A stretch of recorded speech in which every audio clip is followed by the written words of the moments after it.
बिस्मिल्लाहिर्रहमानिर्रहीम। अस्सलाम वालेकुम।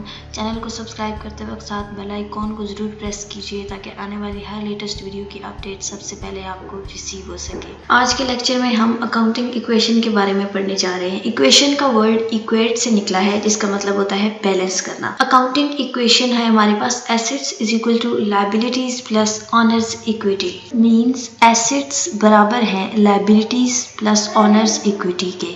एसेट्स क्या है? एसेट्स हमारे पास दो तरह के होते हैं, करंट एसेट्स और फिक्स्ड एसेट्स। एसेट्स वो असासा होता है जो चीज़ हमारे पास मौजूद होती है या जिस चीज़ की हम मिल्कियत रखते हैं वो चीज़ एसेट्स होती है। करंट एसेट्स वो होते हैं जो एक साल के अंदर अंदर कैश में कन्वर्ट हो जाए, और वो एसेट्स जिनको एक साल से ज़्यादा का टाइम लगता है कैश में कन्वर्ट होने में, उन्हें हम फिक्स्ड एसेट्स कहते हैं। करंट एसेट्स में है हमारे पास cash, bank balance, account receivable, prepaid items, inventory, merchandise etcetera.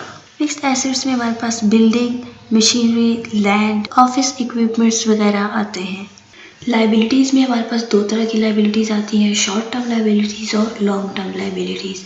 Short term liabilities वो कर्ज या वो लाइबिलिटी जो हमने एक साल के अंदर अंदर पे करनी होती है।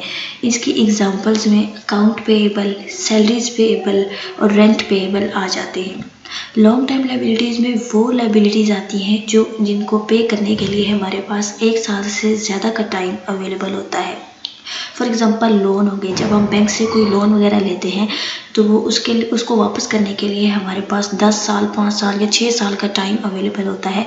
उस टाइम के अंदर हमने वो लोन वापस पे करना होता है। इसके अलावा डिबेंचर्स वगैरह भी लॉन्ग टाइम लाइबिलिटीज़ में आते हैं। ओनर जो अपनी इन्वेस्टमेंट लेकर आता है उसे ओनर्स इक्विटी कहते हैं, यानी कि जो कैपिटल होता है उसे हम ओनर इक्विटी कहते हैं। ओनर्स इक्विटी में जो चीज़ें हमारे पास आती हैं वो मालिक का लगाया हुआ पैसा होता है जो उसने इन्वेस्ट किया होता है, capital. So assets are equal to liabilities plus owners equity. Assets मतलब वो असासा, वो रिसोर्सेज जो हमारे पास अवेलेबल होते हैं जिनमें लैंड, बिल्डिंग, मशीनरी, कैश वगैरह, इज इक्वल टू लायबिलिटीज, वो कर्ज, वो लोन जो हमने पे करना होता है, प्लस ओनर्स इक्विटी, ओनर की जो इन्वेस्टमेंट होती है, जो कैपिटल होता है।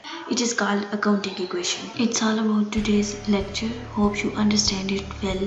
If you like the video, give a thumbs up and don't forget to share it with your class fellows, your friends. Thanks for watching. Allah Hafiz.